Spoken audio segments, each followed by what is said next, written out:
வணக்கம் டிவிகே நண்பர்களே, தாவேகா நண்பர்களே வணக்கம். உங்ககிட்டலாம் ஒன்று சொல்லிக்க விரும்புகிறேன். நம்ம விஜய் அண்ணா முதலமைச்சர் ஆகணும்னு எனக்கு ரொம்ப ஆசை.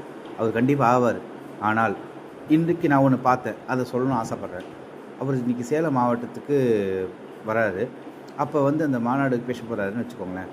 நம்ம ஏன் அவரை நேரில் பார்த்தா என்ன தப்பு?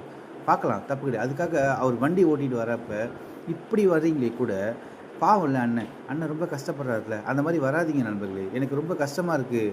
எனக்கு அண்ணன் கூட பார்க்கணும், அண்ணன் கூட இருக்கணும், அண்ணன்கிட்ட பேசணும்னு ஆசை தான். நம்ம அண்ணன் கண்டிப்பாக முதலமைச்சர் ஆகணும்.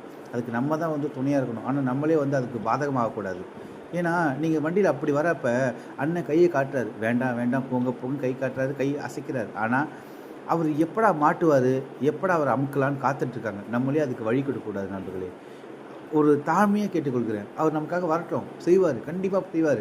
அவர் கூட நம்ம எல்லாருமே பார்ப்போம். அவர் நமக்கு எல்லாமே ஒதுக்குவார். ஆனால் முதல்ல அவருக்கு வர வழி விடணும். நம்மளே அந்த வழியை தடுக்கிறோம், தெரியுதா? அதை தடுக்கக்கூடாது நண்பர்களே. நம்ம தடுக்காமல் அவரை வர எப்போவுமே என்னோடய தாழ்மையான வேண்டுகோள். எனக்கு விஜய் அண்ணா முதலமைச்சர் ஆகணும்னு ஆசை. அவர் சந்தோஷமாக இருக்கணும் ஆசை.